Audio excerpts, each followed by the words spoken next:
Today, we'll see God call a man away from all he knows to a new land and a new future. A future involving a blessing for the whole world. Thanks for listening to the Bible Brief.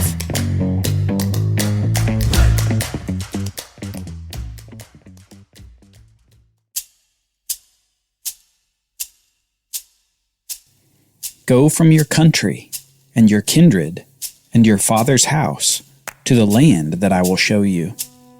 And I will make of you a great nation, and I will bless you, and I will make your name great, so that you will be a blessing. I will bless those who bless you, and him who dishonors you I will curse. And in you all the families of the earth shall be blessed.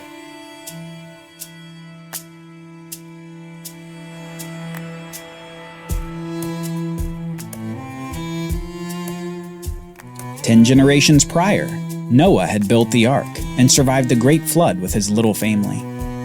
And after disembarking, his sons had sons, and their sons had more sons. And eventually, several generations later, after the Tower of Babel, those groups began to go their separate ways. With new languages and less in common, they scattered across the earth. The descendants of Ham went to faraway places surrounding an area called Mizraim, or Egypt, while the descendants of Japheth had gone considerably north of them. They were a coastal people who'd gone all the way to the areas surrounding Javan, or Greece. Abram was a Shemite, a descendant of the most blessed son of Noah. That son with the odd blessing, but one nonetheless. It was to Shem that Noah said, "Blessed be the Lord, the God of Shem, and let Canaan be his servant." And 10 generations after Noah, Abram is called by God in a monumental shift within the Bible story. The call of Abram is a pivot point on which the rest of the Bible turns. It's the call of a man from a land of idolatry and from a family of worshiping false gods. The call away from his country, his kindred, and his father's house to a new land and a new future. This call of Abraham represents a significant proactive move on the part of God to signal a move in human history. God was promising that somehow, through Abram, all the families of the world would be blessed. After separating the people at Babel, causing them to begin scattering across the world, God makes this promise to Abram.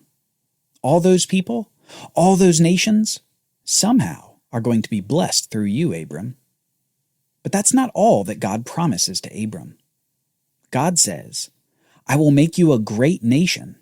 I will bless you. I will make your name great so that you will be a blessing. I will bless those who bless you. I will curse those who curse you. And finally, in you, all the families of the earth shall be blessed." Promises that, from the very first, can't all be accomplished in Abram's life. When God says, "I will make you a great nation," he's really saying that these promises are to you, Abram, but they also extend past you. These promises are going to be something that will begin to occur in your life, but they won't be finished in your life. These are promises for the future. And for Abram, the only requirement for this promise is this. God says, "Go from your country and your kindred and your father's house to the land that I will show you." If Abram follows the command to go to the land, God will make these promises sure. These promises become irrevocable. In fact, these promises are the beginning of a new irrevocable covenant that we will begin to learn about. It's a covenant that spans 10 chapters in the Bible, with narrative interspersed among all the promises. A covenant where God establishes a bond between himself and Abram, and God guarantees these promises will come to pass. A bond commonly called the Abrahamic Covenant. A bond that can be summarized with 3 words: land, seed, and blessing. The land of Canaan, many seed from Abram, and the blessing of all the nations of the world through a particular seed of Abram. Land, seed, and blessing. Promises that form the bedrock of the rest of the Bible story, a foundation on which everything else is built. The part that Abram probably thought the most about, though, was the promise that God would give him seed to make him a great nation. He couldn't help but see a problem with that promise. You see, despite his name, Abram, meaning exalted father, he didn't have any children. He and his wife Sarai had certainly tried, but he was 75 years old now and she was 65, well past the age of childbearing. They were old enough to be grandparents, but had never even held their own baby in their arms. That's the promise that continued to confound Abram. Somehow, some way, God was going to make him into a nation. One of the many promises that caused Abram to leave everything he had known to go to the land of Canaan. We read this in chapter 12. So Abram went as the Lord had told him, and Lot went with him. Abram was 75 years old when he departed from Haran. And Abram took Sarai his wife, and Lot his nephew, all their possessions they had gathered, and all the people they had acquired in Haran, and they set out to go to the land of Canaan.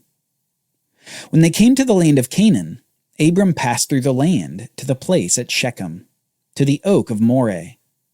At that time the Canaanites were in the land. Then the Lord appeared to Abram and said, "To your seed I will give this land." Notice how often the name Canaan is in those few sentences. The text won't have us miss that this land is the land of the people descended from Canaan, that cursed grandson of Noah, the one who would be a servant to Shem. God is promising this land to Abram generations after that initial curse. It appears that the Canaanite servitude of the Shemites will begin with Abram.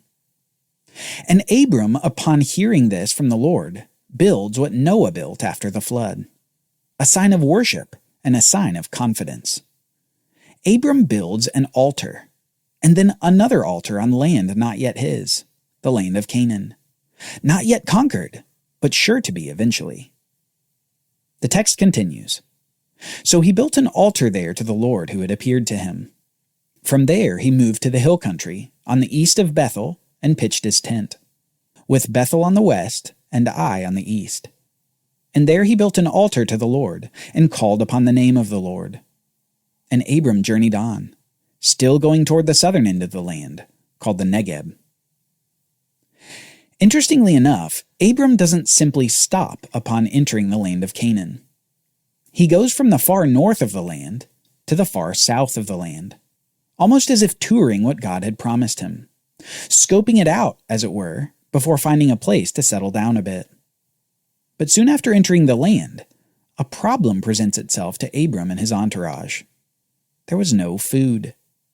In fact, there was a significant famine, and this famine causes him to leave the land in search of food. And his search for food lands him in Egypt. But before arriving, he plots an odd sort of deception. Let's read what happens. Now there's a famine in the land.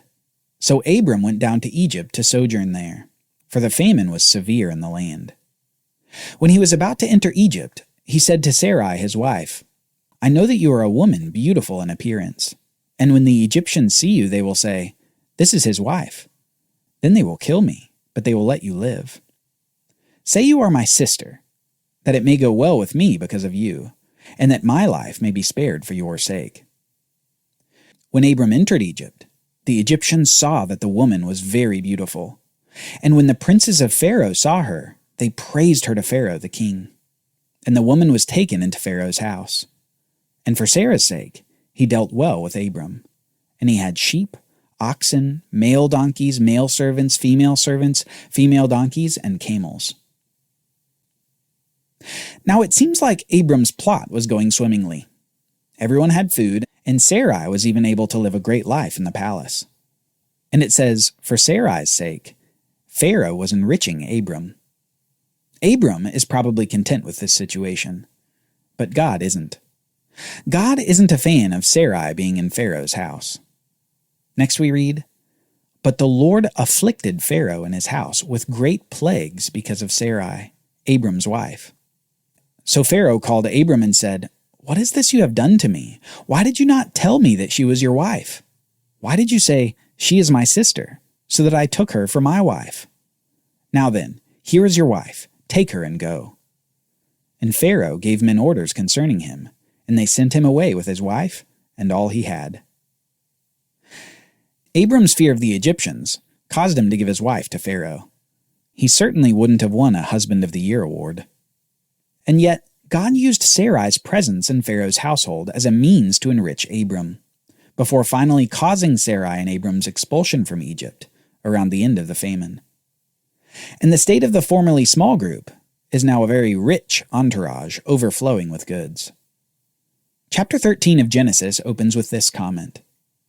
So Abram went up from Egypt, he and his wife, and all he had, and Lot his nephew with him, into the Negev in the south of the land of Canaan. Now Abram was very rich in livestock, in silver, and in gold. Despite his immoral plotting, and despite leaving the land that God had sent him to because of the famine, despite this, God has brought him back to the land for the next chapter in Abram's life. A chapter involving a land dispute, more promises of children, and an epic war among kings. Join us next time as we see his nephew Lot kidnapped and Abram forced into war. The Bible Brief is brought to you by the Bible Literacy Foundation, dedicated to helping people like you learn the Bible. Copyright Bible Literacy Foundation 2023.